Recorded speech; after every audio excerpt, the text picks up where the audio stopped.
Paz e graça, povo de Deus. Que benção estar aqui mais um dia com vocês. Vá, povo de Deus. Vamos meditar um pouquinho. Deixa eu só abrir aqui para outras pessoas poderem participar. Vamos meditar um pouquinho naquela parte 2 agora, né, do purgatório. Quem lembra do último vídeo que eu fiz sobre o purgatório, né? Purgatório gospel católico, né? É isso o vídeo? Deixa eu ver aqui, recordar, é isso mesmo, purgatório gospel católico. Mas vamos hoje fazer o quê? Vamos hoje finalizar esse estudo, né, irmãos? E eu vou mostrar para vocês o porquê que é tão importante a gente estudar essa questão aqui do purgatório, tá? Quando eu comecei a estudar esse assunto sobre a Igreja Católica, né, que foi com o pastor Igor, eu no início, assim, eu tive uma dificuldade de entender algumas coisas. Deus foi me clareando ali, né, mas revendo os vídeos e estudando mais, e olhando um pouquinho para a história, Deus foi me despertando mais. Então, eu pude entender o quanto é importante isso aqui, esse estudo. Às vezes tu acha que um estudo não é importante, irmãos, e tu se engana. São importantes, sim, e essa questão aqui a gente tem que estudar, tá? Esse assunto do purgatório aqui, a gente tem que estudar. A gente viu aí um calvinista aí no início do vídeo, eu falei para vocês que existia um calvinista. Deixa eu só fazer aqui, editar aqui o comentário, né? Como é que vai ser o tema do vídeo? É o purgatório gospel, tá, meus irmãos? Isso aqui é, para quem estiver entrando agora, isso aqui é a continuação do vídeo do purgatório gospel, tá?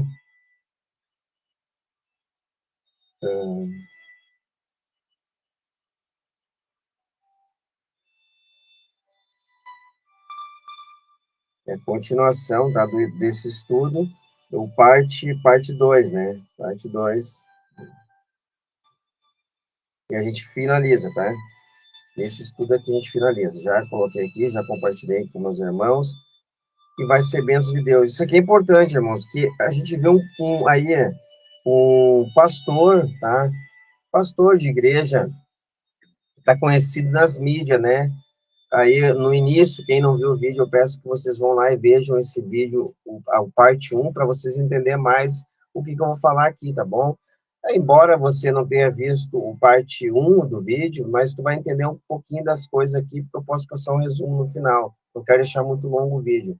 Mas o que é importante? A gente viu no parte 1 do vídeo, um pastor, né, de uma igreja aí, ele está pegando aquela parábola, né, que diz que, aquela parábola que fala que o camarada entrou lá na festa sem as vestes nupciais, né, e aí vai ser dito, o rei vai dizer, como é que tu entrou aqui sem as vestes, né, lançar ele nas trevas exteriores, né, e o calvinista, que é pastor lá, ele vai pegar essa parábola e na hora de explicar, ele vai dizer o quê? Que as trevas exteriores não é que aquele servo perdeu a salvação, as trevas exterior é que ele ficou ali excluído um pouco no reino para pensar, para ser perdoado ali, mas Jesus já veio já. Ele vai usar essa parábola para dizer que até quando Jesus vier na vinda dele, a pessoa que estiver no pecado ali, que estiver no engano, o cristão que estiver no erro, que não recebeu o corpo transformado, ele vai ter ainda uma chance ainda, né, de ficar nas trevas exteriores ali pensando ali por um tempo, ali durante uns anos, para ele voltar, né, possivelmente depois vai ter o corpo glorificado. Então, um erro, né, um erro que a gente vê evangélicos cometendo, um erro absurdo, um evangélico fazer isso aqui, um pastor, é um absurdo dizer que depois da vinda de Jesus vai existir uma possibilidade daquela pessoa que não estava pronto, né, quando Jesus veio, daquela pessoa que não se preparou para a vinda de Jesus, né, aquela pessoa que não estava praticando as obras que Deus pede para praticar, ou seja, amor, para amar o próximo, estava andando totalmente desalinhado com a palavra. Quando Jesus vier, ele vai glorificar a igreja, e aquela pessoa que estava totalmente fora da palavra, ela vai poder ainda ter um tempo para ficar nas trevas ali, né? Olha só o absurdo, né? Como é que no milênio vai ter trevas? Impossível. né? No milênio vai brilhar a luz de Cristo ali. Claro que a gente entende que no milênio vai existir coisas que vão acontecer ali, um exemplo, morrer aos 100 anos, será morrer ainda jovem, né? Não para a igreja, mas ele jogou esse texto, essa parábola, ele jogou que para pessoas da igreja haveria possibilidade de pessoas da igreja que não receberam o corpo glorificado ficarem ali no meio do povo de Deus e, na verdade, não ficar no meio do povo de Deus, ficar excluído num canto, ele não sei que canto é esse, ele chamou de trevas exteriores, e aí ficar nessas trevas ali, repensando e sendo perdoado, para que depois, sendo limpado, purificado, para que depois ela viesse entrar para o reino e receber um corpo glorificado, porque salvação não se perde. Então, tu vê aí o calvinismo, para mostrar que salvação não se perde, o calvinista vai pegar, né, e vai trazer uma interpretação absurda para explicar uma parábola. E a gente sabe que calvinismo, esse assunto de salvação não se perde e que não existe o livre-arbítrio, isso é uma heresia. Inclusive, a heresia de que não existe o livre-arbítrio, alguns adventistas pregam. Então, mais um lado a lado aí, calvinismo com adventismo. E o porquê que é importante a gente estudar essa questão do purgatório. Eu vou colocar aqui na tela, para vocês verem aqui, irmãos, no palco aqui. Assim, irmãos, ó, presta atenção. Não é esse texto aqui. Vamos lá onde nós paramos, né, na verdade, né? Onde é que nós paramos nessa última aula que nós fizemos? Eu tinha deixado aqui, mas eu acho que não ficou. Nós tinha parado na questão das esmolas lá, né? Que eles davam esmola lá, esmola que eles davam, abençoavam as pessoas ali, na verdade, davam dinheiro para a Igreja Católica para que aquela pessoa pudesse, lá no purgatório, ser purificada, né? Então, a gente fala naquela parte das esmolas. Deixa eu ver aqui onde é que está o texto das esmolas, porque ele me sumiu aqui da telinha. Deixa eu ver aqui, para colocar para vocês. Vamos lá. Era para ser isso aqui, a gente, hein? Isso aí, ó, né? Dar esmolas seria uma forma ali, né? Vamos lá, dar esmolas com a intenção de aplicá-las na necessidade da alma que pena no purgatório e jogar água nas chamas que a devoram. Pretende a Igreja Romana que, exatamente como a água apaga o fogo mais violento, assim a esmola lava o pecado. Ainda sobre o purgatório, o Concílio de Trento declarou desde que a Igreja Católica, instituída pelo Espírito Santo, nos Sagrados Escritos e pela antiga tradição dos pais, tem ensinado no Santos Concílio, ultimamente, neste Concílio Ecumênico, que o purgatório, que há o purgatório, né, e que as almas neles retidas pelos sufrágios das missas, este santo concílio ordena que todos os bispos, é uma ordem, todos os bispos ali da Igreja Católica, eles deveriam fazer o quê? Eles deveriam trazer esse estudo agora, né, para a Igreja Católica, né, eles oficializaram aquilo ali, que todos os padres ali, os papas, eles deveriam trazer esse estudo, que o purgatório existia, né? Eles vão trazer agora que esse purgatório realmente, eles vão dar uma força, fortalecer, na verdade, qual é o nome dele mesmo? O Papa Gregório, né? O Gregório Magno, também conhecido, ele ajudou a dar base para essa doutrina. Ele ajudou essa doutrina a ser fundamentada na Igreja Católica, tá? E aí vai se espalhar que todos os papas ali, todos os padres deveriam fazer isso, sim, tá? Ensinar as pessoas que existia o purgatório, que elas poderiam ali dar esmolas, ajudar, fazer missa, orações para aquelas pessoas que estavam nesse lugar. Este lugar, na visão da Igreja Católica, seria um lugar entre o céu e o inferno, né? Da pessoa que não é tão boa, não vai para o céu, na visão católica, e a pessoa que não é tão má também não vai para o inferno. Então, ela ia ficar num lugar chamado purgatório, um lugar onde ela ficava queimando, penando. Eu falei isso no vídeo. Quem não viu, vê aqui o vídeo aqui. embaixo, vendo meu canal aqui no YouTube, aqui também, o vídeo, para vocês entenderem. Que a pessoa ficava queimando lá na visão católica, e aí se tu ajudasse, desse um dinheiro, fizesse missa, orações para aquelas pessoas, o fogo ia se apagando, e quem tinha a chave daquele lugar era o Papa. A gente vai ver isso aqui no estudo, tá? Eu estou trazendo documento para vocês aqui. Todos os bispos, né, que diligentemente se esforçam para que a salutar a doutrina com semente ao purgatório, transmitida a nós pelos veneráveis e pais sagrados. Olha só, né?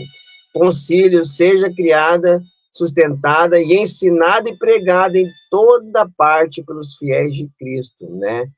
Sessão século tal ali, né?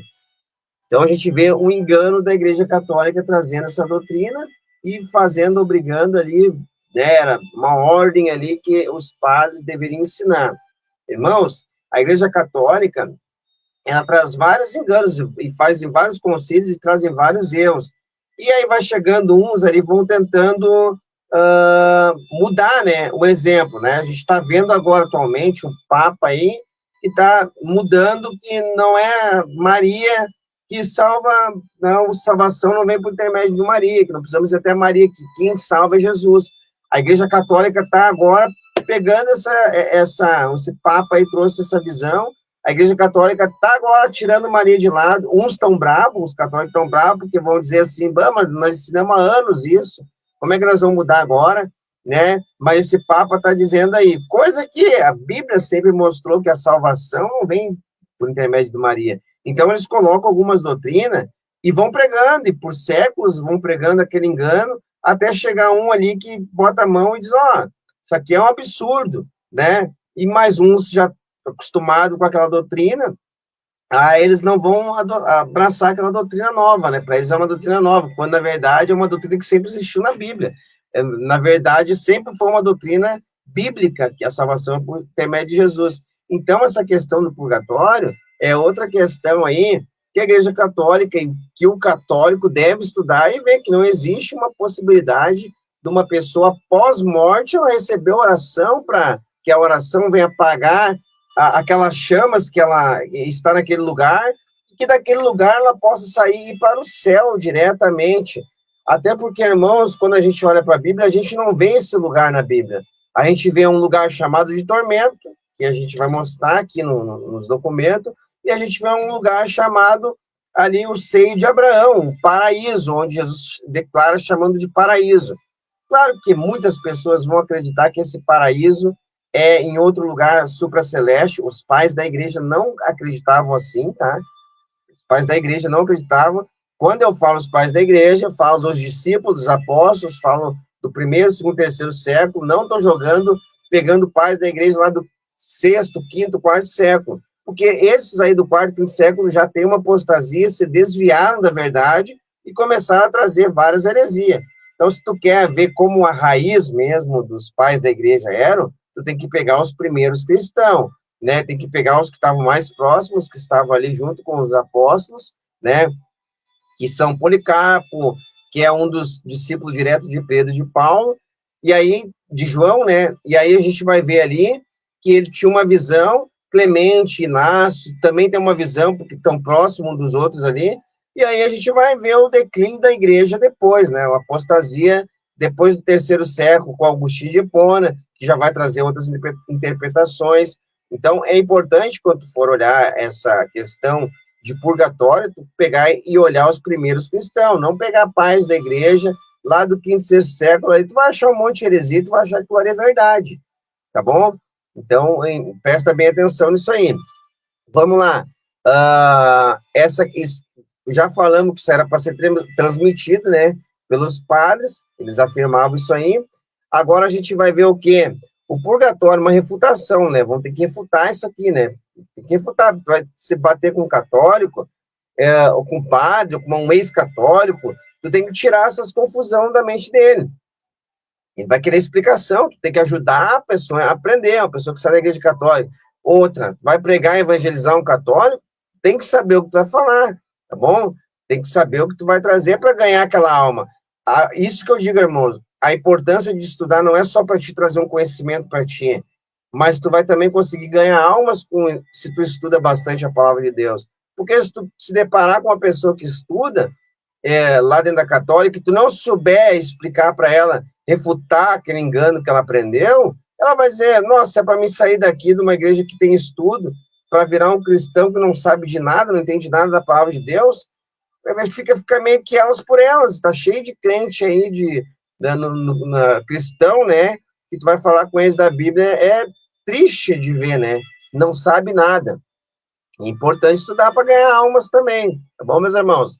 Tem que refutar esses camaradas aí quando traz heresia, com a verdade, com a palavra, com documentos, com história, mostrar para eles que não existia, como eu mostrei no vídeo aqui embaixo, aqui, tá bom? Vamos lá. O purgatório não é somente uma fábula, não é somente uma fábula engenhosamente montada, mas a sua doutrina se constitui num vergonhoso sacrilégio à honra de Deus e num desrespeito à obra perfeita efetuada por Cristo na cruz do Calvário. Essa doutrina, além de absurda e cruel, supõe os seguintes disparates e blasfêmias. Não obstante, Deus declara que já nenhuma condenação há aos que estão em Cristo Jesus. Romanos 8, né? Deus fala isso aí, né? Jesus fala isso aí. Contudo, ele se contradiz a si mesmo quando lança o salvo no purgatório para expiar os pecados lá purgados. Então, assim, a gente vê que Deus fala que nenhuma condenação há. A Igreja Católica vai lá e diz que Deus, ele faz essa expiação do pecado lá no purgatório da pessoa. E a Bíblia diz que não há nenhuma condenação para os que estão em Cristo Jesus, né? Então, como é que ele vai perdoar tu aqui e depois vai te lançar lá num purgatório para te ficar queimando? É uma contradição ou não é? Sim. E quem traz essa contradição é a Igreja Católica ao afirmar que existe um purgatório. É isso que está querendo dizer aqui no documento. Vamos passar adiante? Vamos lá. Olha esse aqui, interessante, tá bom? Interessante aí. De repente a letrinha estiver pequena para vocês, dá um zoom ali. Às vezes no Face tu consegue, ou aqui no meu canal no YouTube aqui também tu consegue ampliar mais para ficar maior, para te conseguir ler com mais facilidade, tá bom, meus irmãos? Vamos lá. Deixa eu pegar aqui. Eu vou ler por aqui, que para mim um pouco também fica pequena, tá bom? Vamos lá. Aqui. E vai dando um like aí, vai compartilhando com aquele teu amigo católico, vai ajudando nós a conseguir alcançar mais gente nesse canal, né, meus irmãos? Eu vou abrir mais a minha tela aqui, fica melhor, né? Ixi, Maria, acontece aqui no esquema aí das horas, fica aparecendo aqui na minha tela. E eu não consigo tirar. Outro dia eu consegui, hoje não, tá? Vamos lá, então. Jesus do céu, né? Jesus dos céus intercede pelos pecadores, aí refutando, né?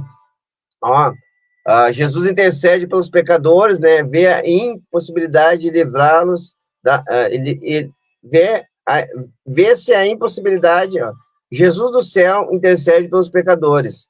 Vê-se a impossibilidade de livrar as almas que estão no purgatório, porque só o Papa possui a chave daquele cárcere. Olha só, né? Jesus lá do céu está intercedendo por nós, né? Que somos pecadores, mas ele vê uma impossibilidade de tirar aquela pessoa que está lá no purgatório, porque quem tem a chave do purgatório é só o Papa. Então, o Papa está com a chave na mão, né? E é o Papa que abre, daí vai lançar para Maria, depois vai para Jesus. É a visão desse purgatório. Ó, a destruição que traz na mente de uma pessoa essa doutrina, né? A pessoa passa a crer que só... Aí imagina assim, quando o Papa morre, o desespero daqueles fiéis. Nossa, o Papa morreu e agora? Como é que vamos ter que, de uma vez, rápido, vamos nomear outro Papa, vamos votar, tem que acontecer logo, logo a votação. Aí tu entende o porquê aquele desespero na praça, né? No Vaticano, as pessoas ansiosas, com o coração na mão, esperando a fumaça sair, esperando o novo Papa ser reconhecido, e aí tu entende o porquê daquela alegria que eles ficam, aquela alvoroço, parece que tá o time de futebol, a seleção brasileira, que agora vai entrar o Papa, o novo Papa, vai vir aquela fumaça, ó, foi decidido um novo Papa. E aí ele aparece com aquela batina, aquela, dando tchau para todo mundo, com quem diz assim, fiquem tranquilos que o purgatório, a chave está na mão do Papa, e já, essa semana já vão estar abrindo lá, já vamos estar recebendo as tuas ofertas, já vamos estar orando para os mortos lá, que a nossa oração vai apagar as chamas lá, fiquem calmos, né? Quando tem aquele, me esqueci o nome que é chamado, né? Deixa eu ver aqui, eu me esqueço às vezes das coisas, mas tu imagina quando eles vão escolher um novo Papa, como é que é chamado mesmo? Eu me esqueci se é um conclave, deixa eu botar. É conclave, o processo de escolha de novo Papa é chamado de conclave, isso mesmo, né? Então, imagina aquela alegria daquelas pessoas, o Papa chegando com o peito estufado, tranquilo agora, vamos orar pelos mortos, vai ter oração, não se acalmem, vai ter também esmolas que vão estar recebendo a partir dessa semana, pode trazer para o Papa, que o Papa vai abrir a chave lá do purgatório, vai ver quem recebeu esmola, tá? Porque quem a família não deu nada, infelizmente, o Papa também não pode fazer milagre, né? Se a tua família não der um dinheirinho, uma ajuda, né? E aí, infelizmente, meu filho, o Papa vai ter que te deixar entrancado aí, o Papa é um homem do bem, né? Ama o próximo, mas essa questão, o Papa tem que ser justo, né? Ele é obrigado a te deixar queimando ali, porque tua família não pagou a esmola, tua família não teve piedade de ti, não levou teu nome até o Papa para ele jogar, então tu é como se ficasse, como se diz quando a pessoa, um indigente, é tão indigente no purgatório. Olha só, irmãos, fica tipo assim. A gente sabe que não existe esse teatro aí, né, que nós estamos montando aqui para mostrar que é um teatro, que é esse purgatório, mas imagina se fosse real. Como é que, como é que fica na mente de uma pessoa agora olhando? Não fica isso aí mesmo, um teatro? Nossa, se o Papa não vir, o fulano, o Joaquim lá que morreu, meu familiar, tá ferrado, porque não era muito bom, não foi pro céu. Não era tão mal, né? Mas também não foi pro inferno, mas tá lá queimando. E um dia, lembrando, um dia no purgatório, sabe como é que é, né? É pior do que 60 anos vivendo uma vida desgraçada e miserável. Então, na visão do católico, né, que segue essa doutrina do purgatório, ele sabe que aquela alma está penando mesmo. Por isso a importância de morrer, nós temos que fazer aquela missa do sétimo dia. Porque senão, meu filho, sem missa, vai ficar esquecido, né? Morreu, vai ficar esquecido. Não era tão bom, não foi para o céu, né? Não foi para o céu porque não era tão bom. Não era mal, não foi para o céu. Não era tão bom, não foi para o céu. E também não foi para o purgatório, porque não foi para o céu, porque não tinha essa possibilidade de ir para o céu. Não era tão bom também, mas não era tão ruim para ser jogado no inferno. Vai ficar no purgatório. Então, irmãos, vamos se unir, vamos fazer a missa sétimo dia do coitado lá, para que pelo menos o Papa, o padre ali, faça aquela oraçãozinha, né? Para jogar umas aguinhas lá no purgatório, para ele, né, pelo menos queimar uns dias lá, né? Lembrando que um dia é um sofrimento que é como se fosse uma vida inteira. Então, imagina só o sofrimento que ele está. Então, é um absurdo, irmãos, é um absurdo, chega a ser um absurdo, né? Vamos lá. Lemos aqui que para eles é insuficiente, né? Vamos lá, Jesus do céu, né? É insuficiente. Nós vimos aqui para Jesus tirar uma pessoa do purgatório, porque só o Papa tem essa chave lá, né? E aí Jesus se vê impossibilitado de fazer alguma coisa com aquela pessoa, né? Porque só o Papa possui a chave daquele cárcere. Vamos lá. Dizer que as almas espiam suas faltas do purgatório, é atribuir ao fogo o poder do sacrifício de Jesus e ignorar completamente a obra de Cristo, que Cristo efetuou no Gólgota.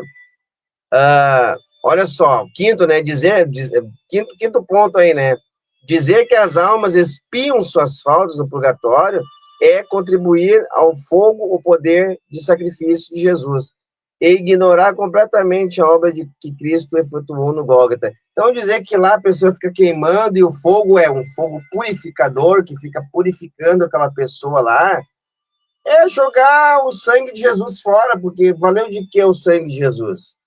Se é, não valeu de nada, porque ela morra, vai ter que ir lá para o purgatório.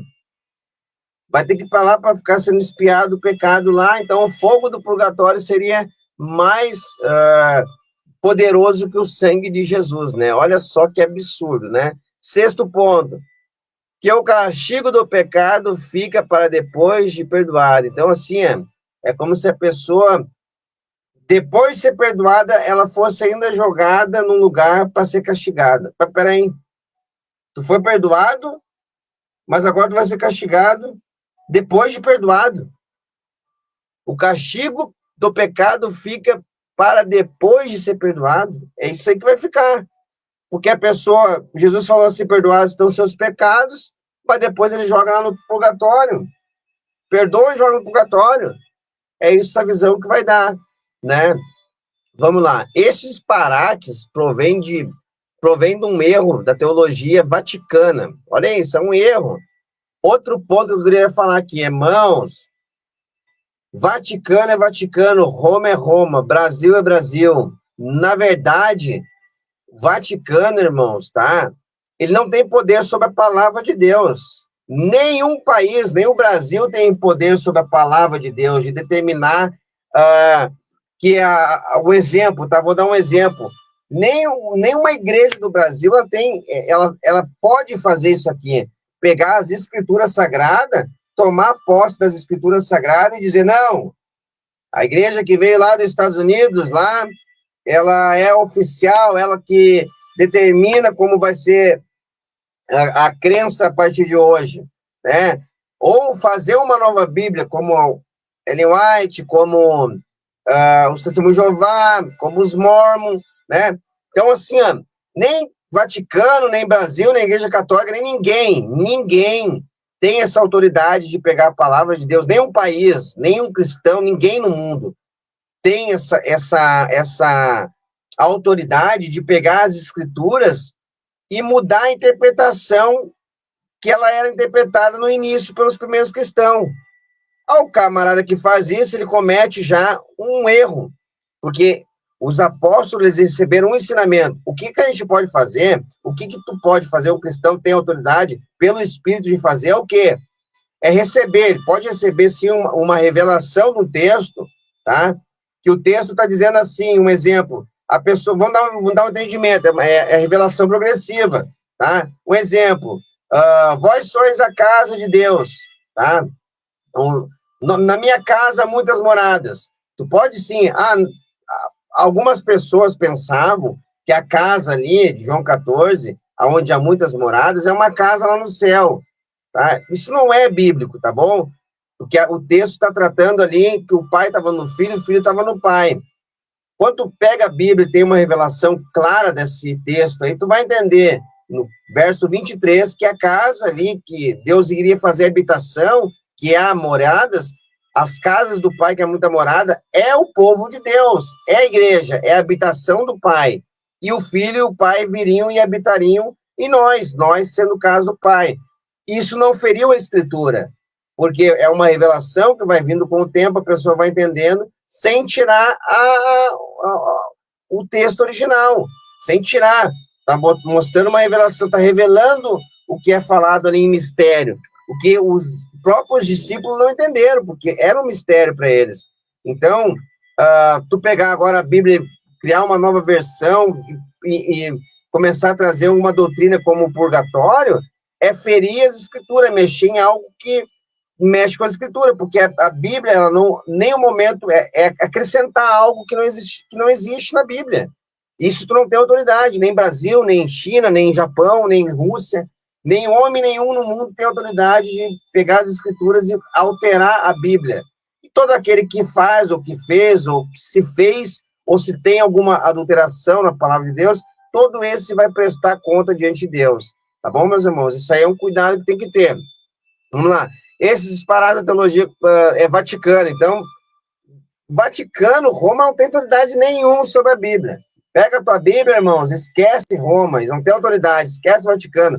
Quem tem autoridade sobre a palavra de Deus é Jesus Cristo, tá? É Jesus Cristo de Nazaré. Ele é a palavra, ele é o Logos, ele é o verbo de Deus, tá bom? Ele é a palavra.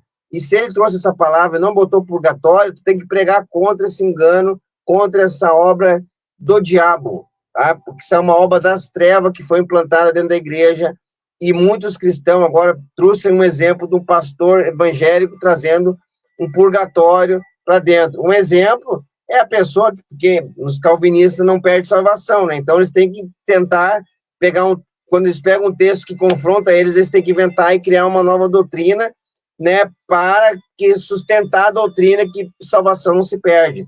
E aí, empurrado esse texto para eles, aí essa parábola, o que eles fizeram? Vão lá e vão acrescentar coisa que não é bíblica. Certo, meus irmãos? As horas têm passado e tem mais um documento para ler aqui. Vamos lá, vamos lá, vamos lá, vamos lá. Estes parágrafos provêm de uma teologia vaticana, segundo o qual a obra expiatória de Cristo satisfez a pena devida aos pecados cometidos antes do batismo, e não daqueles que foram cometidos posteriormente. Todas estas incoerências sobre o dogma do purgatório estão em contradição, como as seguintes afirmações bíblicas. Olha aí, ó. Elas estão em contradição, porque olha o que a Bíblia diz, ó. Quanto à perfeita libertação do pecado, João 8, 33, 36, né? Eu acho que é conhecereis a verdade vos libertará, esse texto. Esse eu acho que eu guardei de cabeça, que foi um dos primeiros textos que eu li há 20 e poucos anos atrás, quando eu comecei a conhecer a igreja, né? Comecei a conhecer o povo de Deus. João 8, se não me engano, é 32, 33. É ali isso? João 8, 33, né? Para mim é 32. Vamos lá. João 8, 36. Esse filho do homem vai se libertar, né? Eu acho que é isso aí. Lembra aí. Vamos lá. Quem lembrou? João, capítulo 8, verdadeiramente sereis livres, né? Capítulo 32. 32 é conhecereis a verdade, né? Vamos ver se. Mas ele partiu aqui do 33, né? João 8, 33. É, isso mesmo. E conhecereis a verdade vos libertará. Respondeu-lhe: somos descendentes de Abraão e jamais somos escravos de alguém. Como dizes tu, sereis livres? Olha só como eles não entendiam, porque para nós hoje é básico. O povo ali, os discípulos não entendiam. Os apóstolos ali vão ter uma visão melhor, né? Mas muitas pessoas que estavam ali não entendiam várias coisas que Jesus estava perguntando. Fariseus, saduceus, aquele povo que estava na volta de Jesus, um monte de coisa Jesus perguntava, eles não entendiam. Por quê? Porque estavam ainda na lei. E estava acontecendo a transição, a troca das alianças, né? Tu dizes sereis livres, estava achando que Jesus estava falando ali que eles iam ser livres, iam sair da escravidão, né? Olha só, responderam: somos descendentes de Abraão e jamais somos escravos, né? E eles estão dizendo que eles nunca foram escravos, os descendentes de Abraão são livres, né? Jamais somos escravos de alguém. Como dizes tu sereis livre? Replicou-lhe Jesus: em verdade vos digo que todo aquele que comete pecado é escravo do pecado. Então, Jesus estava falando do pecado e ele estava entendendo que era escravidão braçal ali, né?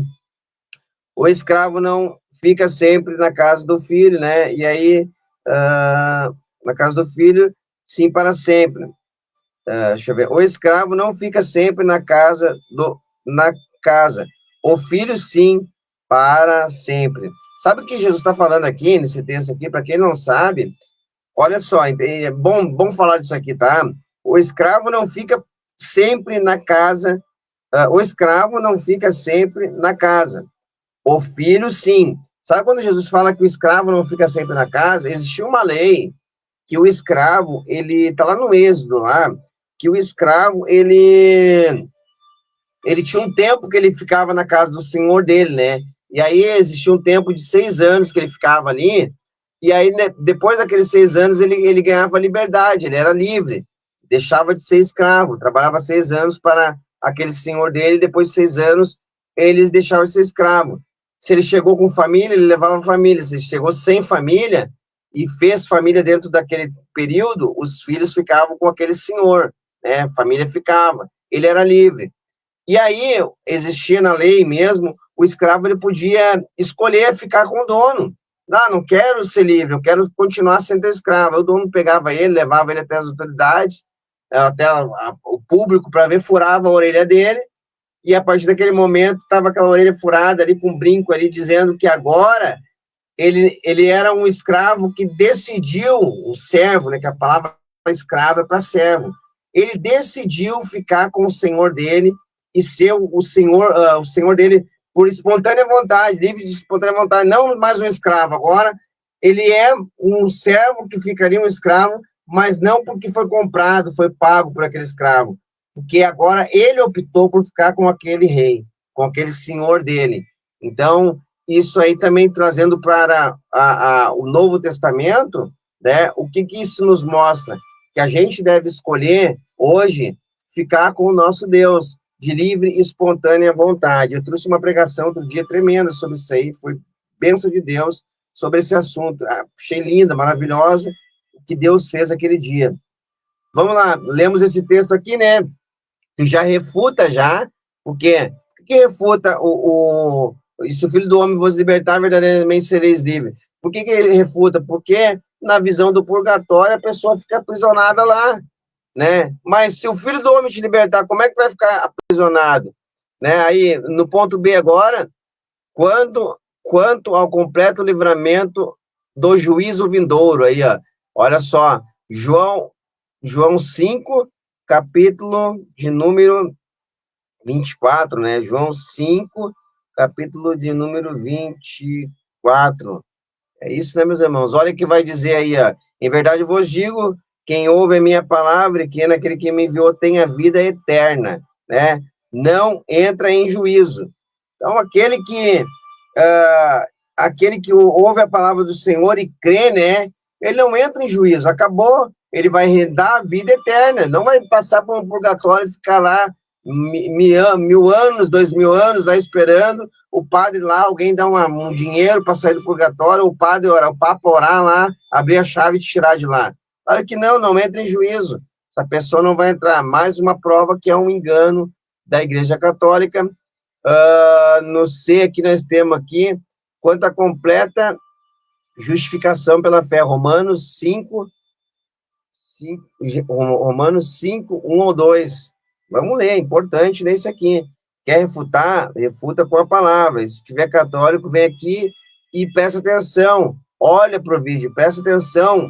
Estuda, medita nas escrituras. Romanos capítulo 5 e o verso de número 24, né, meus irmãos? Romanos 5, verso número 2 ou 3, né? Número 2 ao 4, né? Por intermédio de quem obtivemos igualmente acesso pela fé e esta graça na qual estamos firmes, e gloriamo-nos na esperança da glória de Deus. E não somente isto, mas também nos gloriamos nas próprias tribulações, sabemos que a tribulação produz a esperança e a perseverança, a experiência, né?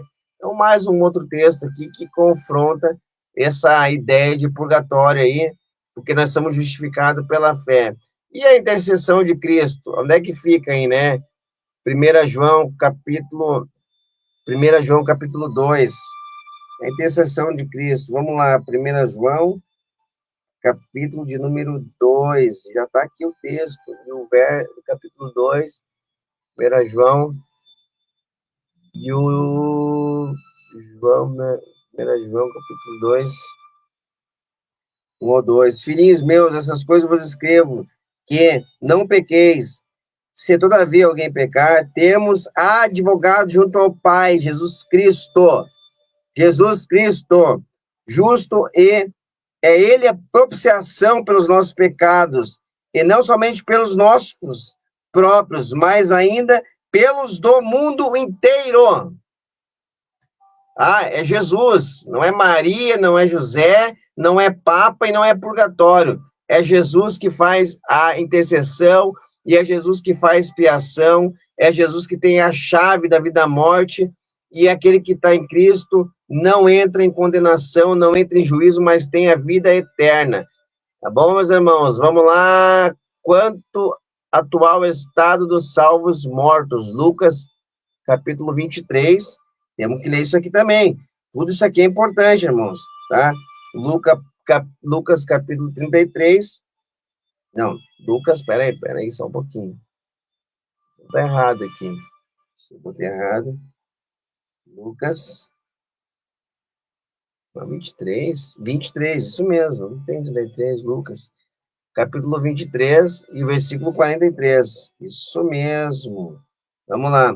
Jesus lhes respondeu: em verdade te digo que hoje estarás comigo no paraíso. Então, o que nós temos aí? Ó? Nós temos o paraíso para os santos e um outro lugar é chamado lugar de tormento. Não tem nada de purgatório. Tá? Lugar de tormento, ali onde as almas aguardam a segunda ressurreição. E lá também terá cristão que não vai ressuscitar na primeira ressurreição, porque algo andava fazendo que não foi digno de ressuscitar, não é bem-aventurado, e pessoas que não faziam parte da igreja estarão aguardando neste local também, tá? E não é que nem naqueles filmezinhos, fica queimando lá, esperando a ressurreição, pegando fogo na pessoa, o Satanás ali enfiando um garfinho.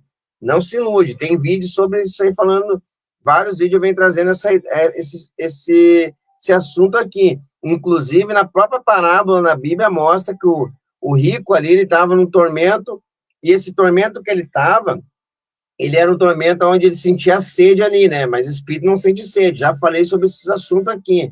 No vídeo aqui embaixo, aqui, no parte 1, eu falei sobre esse assunto aí.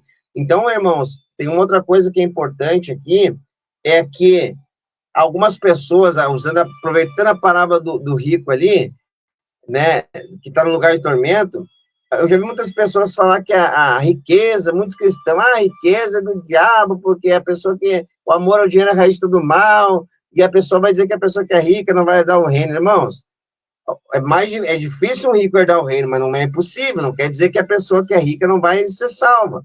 Há outro engano que as pessoas pegam um texto e saem errando.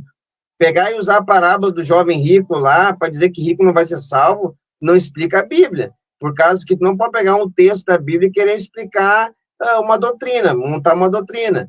O camarada rico lá, o jovem rico, o dinheiro estava no coração dele, o coração dele estava na riqueza. Não quer dizer que todo rico é assim. Outro ponto, em riqueza não traz felicidade. Irmãos, ela resolve um monte de problema. Com certeza. Se muitas pessoas hoje têm igrejas abertas, graças a alguns irmãos que têm condição financeira de ajudar, tá? Então, a prosperidade, a riqueza, sim, ela ajuda a pessoa souber usar o dinheiro, ela pode ser feliz sendo rica, sim. Traz felicidade, sim, também. Claro que a pessoa tem que saber usar. Claro que a pessoa que ela é pobre, ela também pode ser feliz sendo pobre, né? Paulo fala, o Paulo não era rico, ele fala, eu aprendi a ser feliz, dar graças a Deus em tudo, na pobreza, na riqueza, com que aquilo que Deus me dá, certo? Mas claro que a pessoa, se ela é rica, tem condição de ajudar bastante pessoas, isso aí vai fazer ela feliz. Porque ela tá, inclusive, muitos de nós, se pudéssemos hoje ter bastante dinheiro, ser rico, para abrir várias coisas em prol do reino, seria uma alegria para o nosso coração, né? Claro que a gente não tem essa condição, não tem essa riqueza. Se nós tivéssemos, nós usaríamos para isso, né?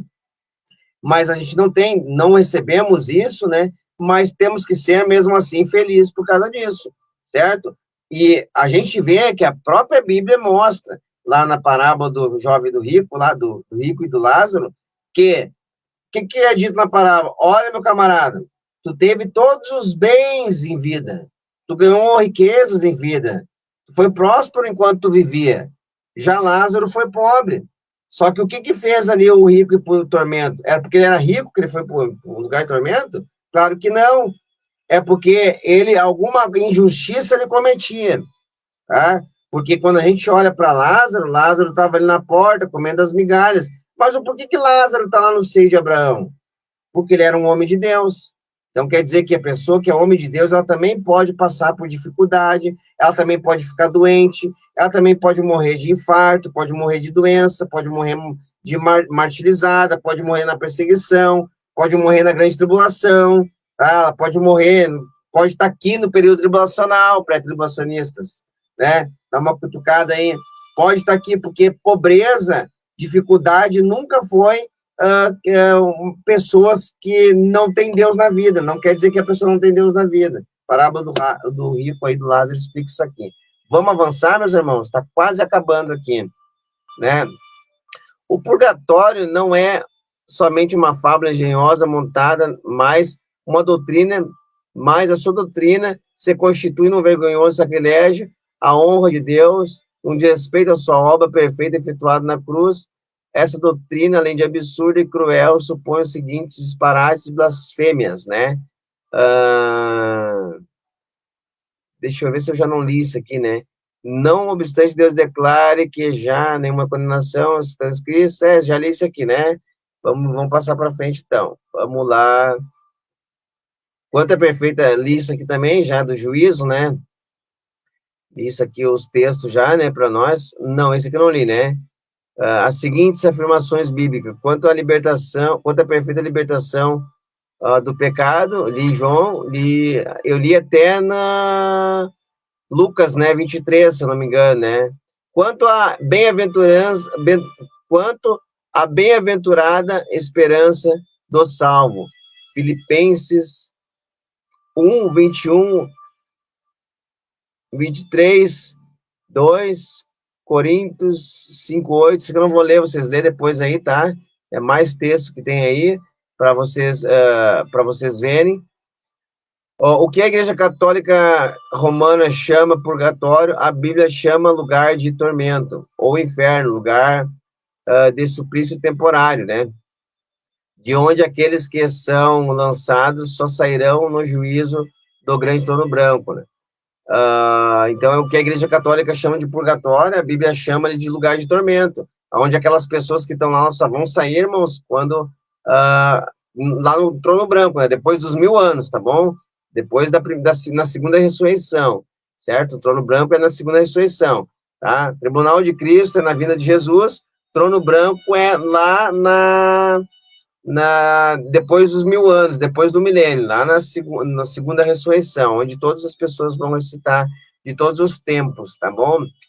Preste bem atenção, isso aqui é interessante, tá bom? Daí é para te ler lá em Lucas, né? Veja que nada poderá ser feito em favor daqueles infelizes que foram lançados neste lugar de terrível suplício. Estes que não foram para o paraíso, onde estão os salvos, estão ordenados a ressuscitarem apenas no juízo, quando serão julgados, condenados ao lago de fogo. Bom, a informação aqui traz já colocando como se todos aqueles que não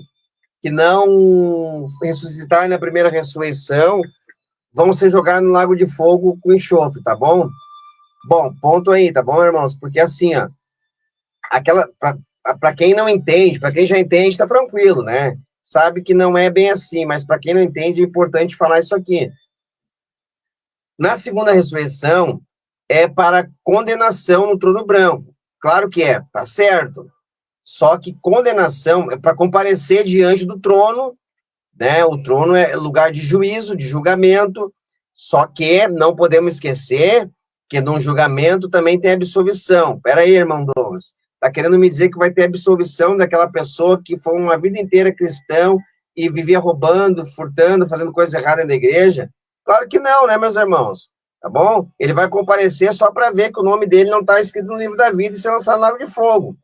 Só que a gente tem que entender que esse camarada ele não fica no lugar que é chamado paraíso quando ele morre. Então ele vai ficar nesse lugar de tormento porque ele vai aguardar a segunda ressurreição, né? Só que nesse lugar que é chamado de tormento, também existem pessoas que não faziam parte da igreja, porque os que fazem parte da igreja, eles vão para um lugar chamado Seio de Abraão. E Seio de Abraão ali é chamado de paraíso também, tá bom? Então essas pessoas que vão para esse paraíso são os cristãos. Pô, então quer me dizer que a pessoa que não é crente, ela vai lá para um lugar de tormento e fica queimando? Aí que é o ponto. E eu falei na live ali no início. No outro vídeo aqui embaixo eu falei também. A pessoa que ela está no lugar de tormento, chamar lugar de tormento, não significa que ela está pegando fogo lá. A própria parábola ali explica isso. Ele querendo sair dali para ir lá pregar. Ele está dialogando ali, né? Ah, mas é só uma parábola. Se tu pegar e dizer que todas as parábolas é só parábola, vir com essa teologia, então as 99 lá, joga fora. Ah, todas as parábolas que a gente tem na Bíblia do reino vindouro, do reino do céu, joga fora. Certo? É uma parábola assim, mas está falando de algo, de um evento ali que o próprio Deus está mostrando para nós como é que é. Isso aqui não está só ali no Novo Testamento. Quando tu vai para o Antigo Testamento, tu vai ver também. Quando tu vai para a crença dos primeiros cristãos, tu vai ver que eles criam, sim, e aprenderam, sim, que existia um lugar chamado de paraíso, que é a seio de Abraão, onde ficam os cristãos, e um lugar chamado de tormento, que é um lugar conhecido como lugar de tormento, que é um lugar ali onde ficam as pessoas que não são cristãs. Não é que estão queimando lá. Por que chamar de lugar de tormento? Porque lá elas não... São pessoas que estão ali que não vão ressuscitar na primeira ressurreição, ou seja, é um lugar de tormento, porque ainda elas aguardam para um julgamento que talvez elas possam ser condenadas ao fogo. Por isso que é um lugar de tormento. Não significa que elas vão para o fogo. Pode ser que tenha pessoas lá que não conheceram o evangelho. Pode ser não. Tem pessoas que não conheceram o evangelho, que não tinham obras más, e quando abrir o livro das obras, no trono branco, elas serão absolvidas e entrarão para o reino milenar. Milenar não, já é eternidade, né? Entrarão para o reino de Deus, como nações restantes, tá bom? Então é importante ver isso aqui para a pessoa não ler aqui e pensar que todo mundo que ressuscita na segunda ressurreição, que lago de fogo é para toda pessoa que não é cristã. Isso aí não é bíblico, tá, meus irmãos? Não é bíblico, tá? Existe dois povos aí e que Deus vai salvar.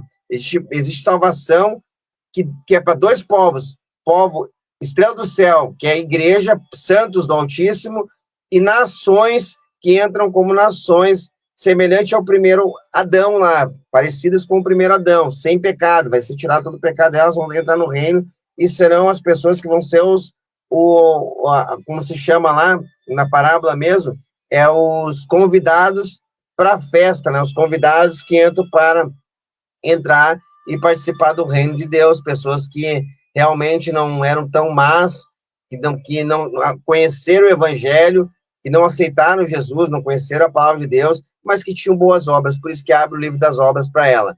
Ah, mas não somos salvos pelas obras. Cristão não é salvo por obra mesmo, com certeza, né? Mas também não podemos dizer que não é só por obras que o cristão, que não podemos pegar também e dizer assim, que o cristão, por ele não ser salvo por obras, vamos dizer agora aqui que todo cristão pode pegar agora e praticar um monte de obras más, que ele vai ser salvo, que não é salvo por obras, tá? Que não, né?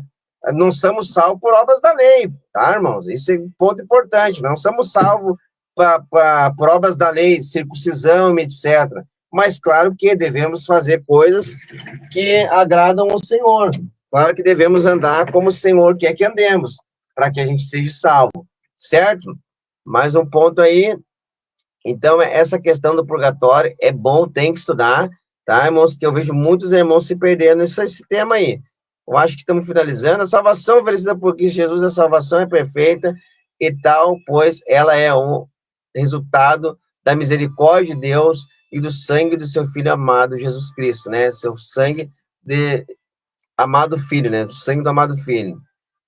Se, porém, andarmos na luz, ele está na luz.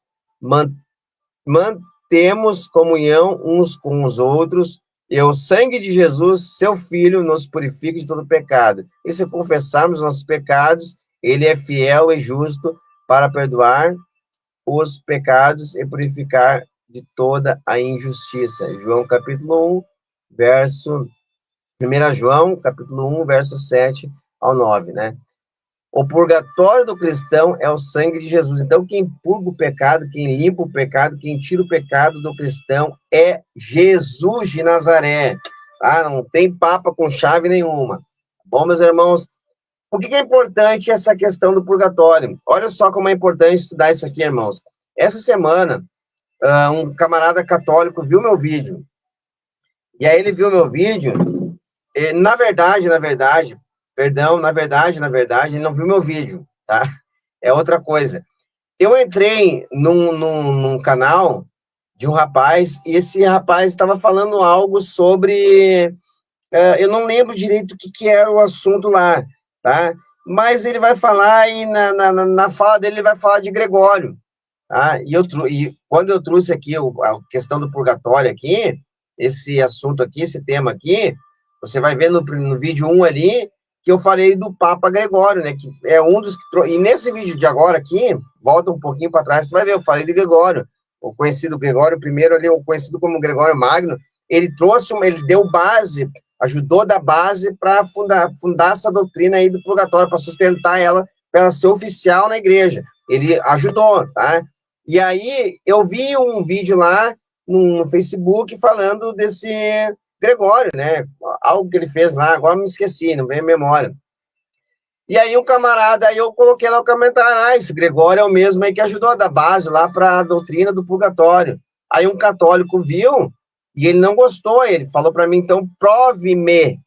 Ah, então, assim, às vezes tu vai falar com um católico, irmãos, não adianta só tu falar algo e, de fato, é bom que a gente também seja assim. Quando alguém te trazer uma doutrina, que ela prove que a doutrina dela é verdadeira, ou com documentos históricos, ou com a própria Bíblia, né, que é o melhor coisa para se provar, que às vezes tu tem que ter história, né, às vezes nem tudo tu acha na Bíblia. Então, por que é importante estudar o purgatório? Se tu pegar um católico, o que vai acontecer contigo? Se tu não souber explicar, ele vai dizer assim para ti, ó, mais um aí que vem com papo e não sabe sustentar o que fala, né? Mais um que vem conversar, mais um cristão aí que vem querer desmoralizar a Igreja Católica. Então a gente tem que estar preparado para isso, sim. Por quê? Porque daqui a um pouco tu pega um católico, o que vai acontecer contigo? Se tu não souber explicar, meu camarada, vai passar vergonha para um católico, um camarada que crê em Maria, né? Dando aula. Não tô falando uma pessoa que só vai na igreja católica, irmãos. Pessoa que só vai, ela foi enganada. Tá? Mas agora, tu pegar um camarada, tá? Eu às vezes, eu vou numa igreja católica aqui, de Canoas, e ali tem pessoas que são formadas na católica, formadas em faculdade, universidade, tá? E aí, tu, um cristão, apanhar para esses camaradas aí, é vergonha, tá? É vergonha, por quê? Porque o camarada tá ali crendo em Maria. O camarada tá ali crendo numa doutrina purgatória que a pessoa morre, depois da morte, ela vai para um lugar, ficar sendo queimada lá, e só o Papa pode tirar ela de lá para ela ir para o céu. Tu perder para uma pessoa que crê nisso, só porque ela foi formada numa faculdade, pô, irmão, tu tem que ser formado aonde? Teu professor, tua faculdade é Bíblia, teus professores tem que ser os profetas, tem que ser os discípulos, tem que ser os apóstolos ali. Eles te ensinam. Um católico, ele não vai ter chance contigo, se tu estudar, tá? Se tu estudar. Agora já vi pessoal apanhar de católico até no TikTok aí. Tem crente aí que não estuda e leva surra. E vai ganhar essa alma como, irmão? Como é que tu vai ganhar um católico se tu chegar e evangelizar? Ah, passa ao Jesus, ó, aqui um confetinho, Jesus te ama. Você vai na igreja? Sim, eu sou católico. Pô, o camarada nem sabe de onde é que saiu a igreja, né? Católica, lá de Roma. Sou católico, mas e se o camarada é um cara esperto, estudou mesmo dentro da igreja católica? Eu sou católico, aí tu vai cristão, cheio da moral lá. Ah, tu é católico? Pois é. Mas na igreja cristal, daí ele te pergunta algo. Ah, mas o que tu acha do purgatório? Aí tu é um cristão, nem sei o que é isso. Como é que tu vai defender se tu não estuda essas coisas, que são básicas? Pode perder para um católico, eu vi crente perder para católico já, tá bom? Vi muitos crentes, padre, eles estudam Bíblia, irmãos. Se tu não estudar, tu vai perder mesmo, tá bom? Então, tem que meditar nessa escritura, porque se não meditar, perde. Se não meditar, perde, e fica feio perder para um católico, quanto fica feio perder para espírita, perder para adventista, perder para mormon, perder para testemunho de Jeová, e tem uma pá de crente que não estuda a Bíblia, e quando vai chegar, quando eles veem esses camaradas, eles nem, e muitas das vezes o que acontece, irmãos? Às vezes o crente, o que ele faz? Ele tá perdendo, ele sabe que vai perder, se tu não estudar a Bíblia e debater com o testemunho de Jeová, tu vai tomar laço. E mesmo o cristão que faz teologia, apanha dos testemunhos de Jeová quando vão explicar o reino dos céus, não sabe nada sobre o milênio, né? O testemunho de Jeová dá chapeuzinho em vários cristãos aí, né? Capaz de ainda fazer o cristão acreditar que não vai subir ao céu, não vai nunca ter acesso ao céu, porque vai provar tão bem o milênio, que realmente é na Terra, que é capaz de pegar um cristão e fazer o cristão crer que já era, que nunca vai ver a face de Deus, nunca vai chegar e botar o rosto lá dentro do reino, lá no céu mesmo, né? Porque a Bíblia fala, irmãos, que a gente vai ver o Senhor face a face. A Bíblia fala em Apocalipse, nós vamos estar diante do trono lá, a gente vai estar com palmas nas mãos, vai ter a festa tabernáculos, lá no céu, vai ter festa. Então fala. Então, mas o testemunho de Jeová, ele não crê assim. Ele joga tudo aqui para a terra, pega os textos que falam da terra, e realmente ali ele está certo, só que ele erra quando ele joga a igreja para a terra e não deixa a igreja subir. E a escada de Jacó, de Gênesis 28, e João capítulo 1, 51, vai mostrar que, por intermédio de Cristo, aquela escada do sonho de Jacó, de Gênesis 28, é Cristo. E João está mostrando isso em João 1, 51. Então, Cristo é a escada que vai dar acesso de nós subir e descer aos céus. Então, mas o reino é aqui na terra. Então, tem que estudar, irmãos, para te combater doutrinas. E, ó, por que é importante? O católico veio lá e falou para mim o seguinte, vou botar aqui na tela. Olha o que ele falou para mim aqui, ó. Olha que ele mandou, olha o que ele mandou aqui para mim. Ele mandou provar. Prove-me, ó. Aí, botou bem grande aí para mim, ó. Prove-me. Aí, eu não sei se vocês conseguem ver, eu até vou olhar se para mim aparece aqui. O católico mandou isso aí, ó. Mandou provar. Mandou provar que... Mandou provar e que eu tava falando para ele. Deixa eu ver se tá aparecendo grande aqui. Não aparece grande, né? Para mim também não consigo ver. Não, vocês vão conseguir sim, irmãos. Estou conseguindo aqui, ó.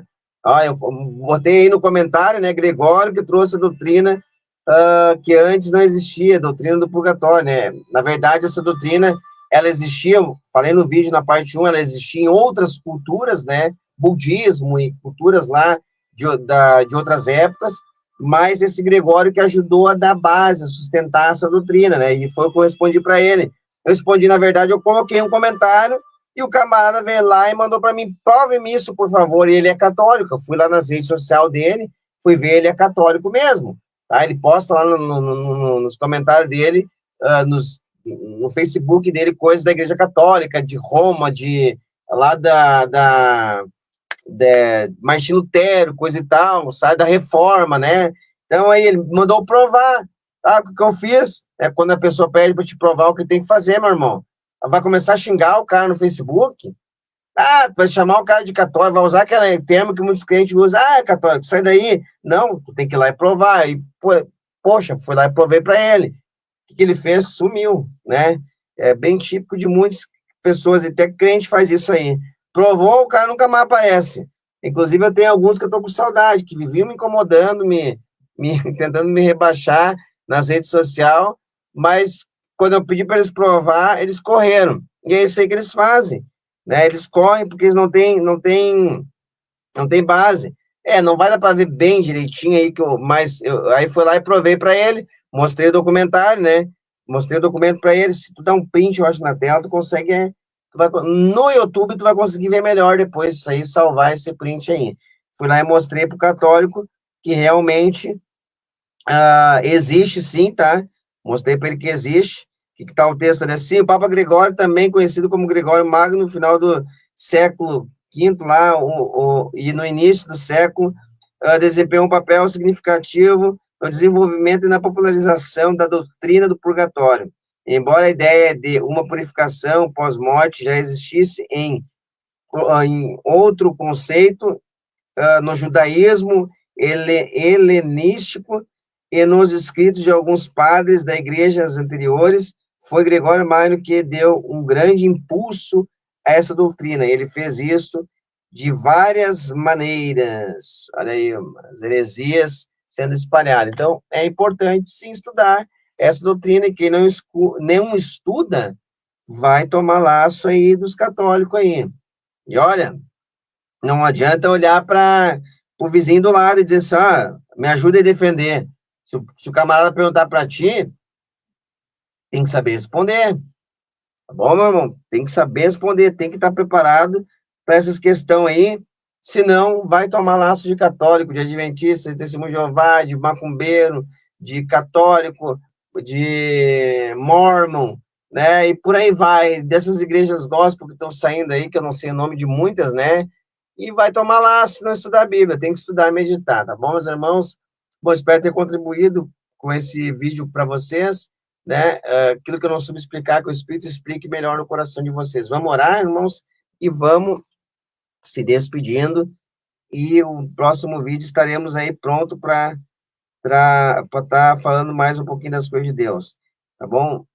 Que o Senhor possa abençoar a vida de cada um de vocês, que eu possa ter realmente, deixa o like, não esquece de deixar um like aí, não esquece de deixar uma curtida, não esquece de compartilhar com ele tem um irmão que é católico, para ele saber esses pontos aí que são interessantes, né, meus irmãos?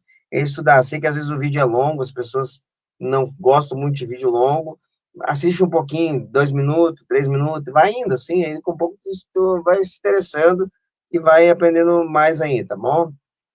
Muitos créditos ao pastor Igor, porque eu aprendi esse vídeo aí, tirei alguns prints dele, muito bom esse vídeo aí, trouxe mais alguns acréscimos, eu creio aqui, e que Deus receba toda a honra e toda a glória por estar nos aproximando cada vez mais de estudar e meditar na palavra do Eterno.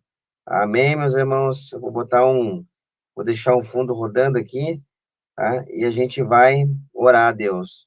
Grande Deus, grande Pai, eterno e maravilhoso é esse teu nome, Senhor. E nessa noite estamos aqui diante de ti, Senhor, te agradecendo por tudo que tem feito em nossa vida, meu Pai.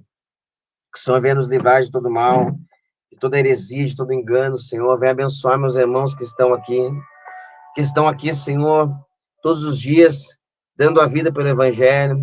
Venha abençoar aqueles que estão disponíveis, se doando para ensinar ao próximo, estão se doando para aprender, para que amanhã possam ensinar, estão se doando para aprender mais, para conhecimento próprio, para ensinar a família.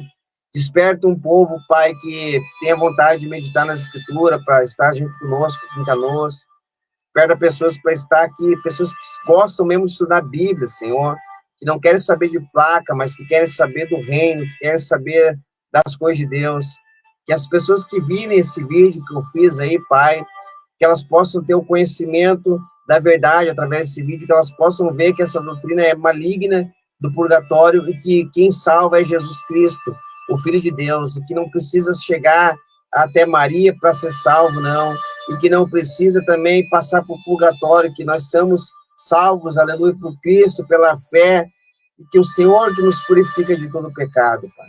E teu sangue é purificador. Abençoa as pessoas que verem esse vídeo, que eles cheguem em mais lugares, que as pessoas consigam ver mais e mais a tua glória. Esse vídeo que eu fiz, Pai, em teu nome, né, graças a ter aprendido com o pastor Igor, graças a eu ter aprendido com o Senhor, explicar também para o povo, graças a ti, Senhor, que não existe purgatório, graças a ti, Senhor, que o teu sangue nos purifica, Pai, graças a ti que não precisamos do Papa para ser salvo, Pai, porque senão, Senhor, muitas pessoas estariam perdidas, Pai.